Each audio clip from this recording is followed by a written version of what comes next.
The Browns find themselves at 4-4 halfway through the season, with a must-win game against the Bengals in Cincinnati if they want to compete for the AFC North title.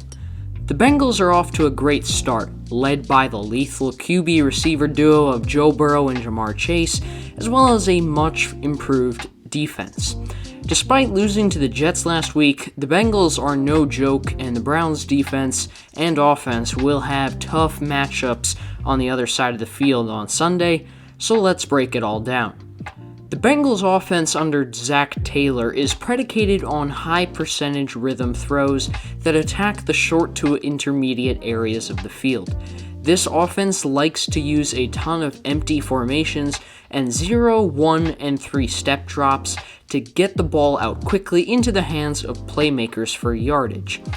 Burrow is a perfect quarterback for this offense, as his biggest strengths as a quarterback, which are his processor and his timing, and the Bengals also have the dynamic weapons around him to gain the yards after the catch that this style of offense depends on to move the chains.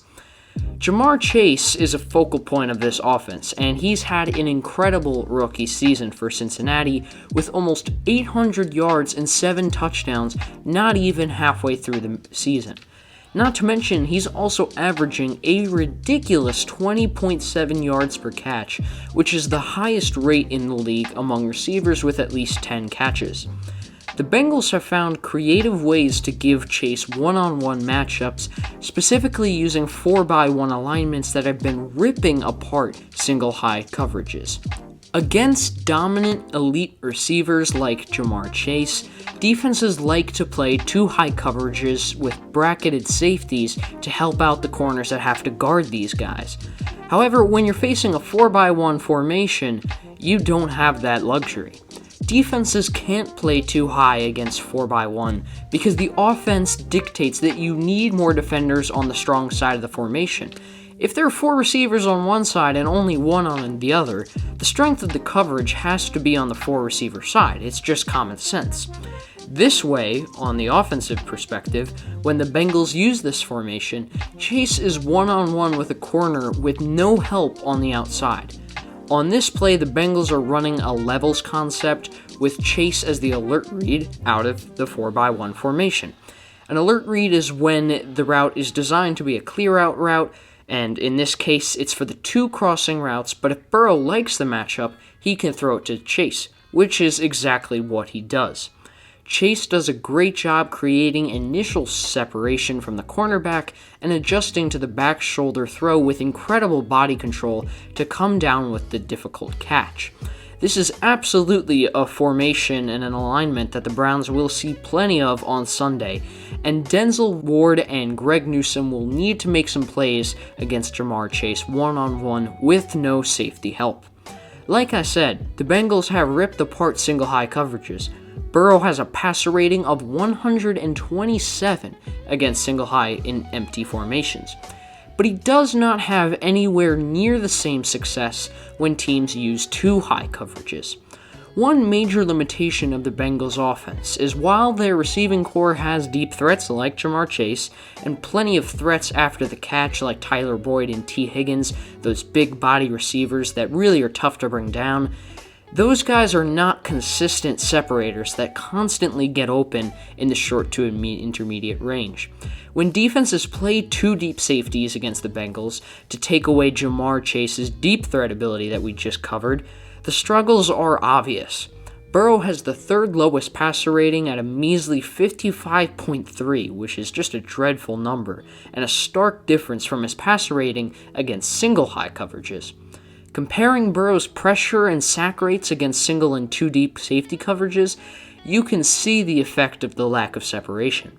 Against single high coverage, Burrow's pressure rate is 21.2% while his sack rate is 3%, meaning only 14.15 of total pressures result in a sack. However, against 2 high coverages, Burrow's pressure rate is 32.3% while his sack rate jumps up to 12.9%, meaning a total of 40% of his pressures result in a sack, which is incredibly high. Burrow is constantly having to hold the ball longer against two high coverages since his receivers aren't getting open, which is leading to high sack rates.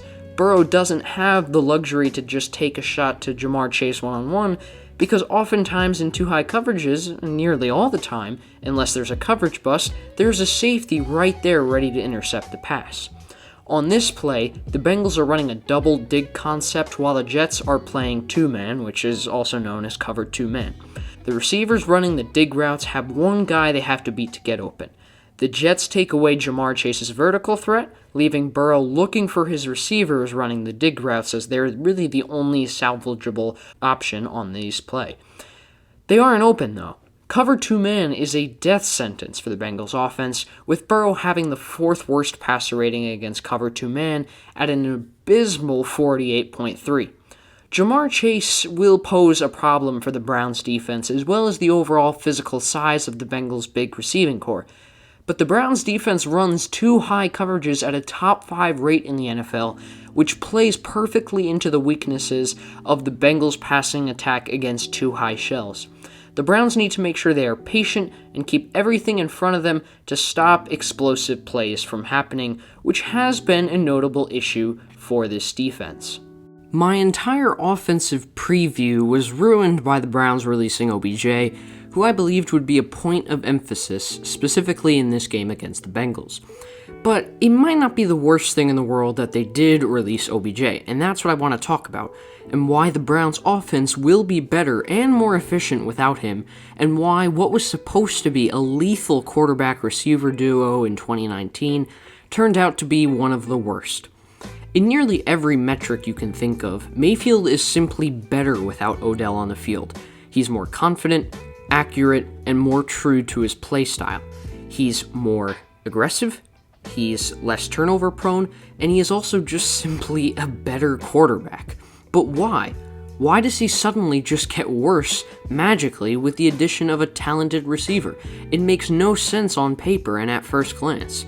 With everybody coming up with elaborate explanations as to why Baker and Odell didn't work together, in my opinion, the simplest explanation is often the right one, and that is definitely true in this example. Mayfield was very hesitant throwing the ball to OBJ, and it wasn't just a one-time thing either. He didn't trust Beckham to be in the right spots, whether it was route running or miscommunication issues, and he frequently panicked out of clean pockets as a result. For the aggressive quarterback that Mayfield is, he was very quick to look off OBJ on medium to high difficulty throws that he makes in his sleep to other receivers. It happened in 2019, it happened in 2020 before Odell got hurt, and it happened this year, which led to OBJ's release. I expect Mayfield to play at a high level and go back to the aggressive but smart, confident quarterback he was in the second half of last season that was dissecting defenses and sorting out complex disguises with a quick processor and throwing the ball with conviction and determination. I'm not afraid to say that this is a make or break game for the Browns. They're sitting at 4-4 and have a very tough schedule remaining. They have to play the Bengals twice, Ravens twice, Packers, Patriots, Raiders, and the Steelers in Pittsburgh. They have to go at least 5-3 in these games, not to mention the game against the Lions, if they want any shot at making the playoffs. If they lose to the Bengals, it makes the outlook of this season sadly a lot more grim on what was supposed to be a very promising season. However, I actually believe that the Browns will put out a win on Sunday, despite all odds and all the drama surrounding the OBJ saga. I expect them to win 33-31 is my prediction on a game-winning field goal. I think it'll be a somewhat high-scoring game with both quarterbacks airing it out. I anticipate both defenses to do a good job slowing down the opponent's run game because I think that both of these defenses have excellent run defenses, and I think that turns this game into somewhat of a shootout. Mayfield has historically done well against the Bengals, and that's part of why I'm picking them. Burrow has also thrown 9 picks already in just 8 games, and while the Browns' defense has been underwhelming creating turnovers, I do think that they pick off Burrow at least once in this game. A lot is at stake for both teams, and I'm hopeful, and I'm sure many Browns fans are, that the Browns can move past the OBJ saga, Mayfield can revert to the elite quarterback he was at the second half of 2020, and the Browns can reclaim their season in pursuit of a Super Bowl.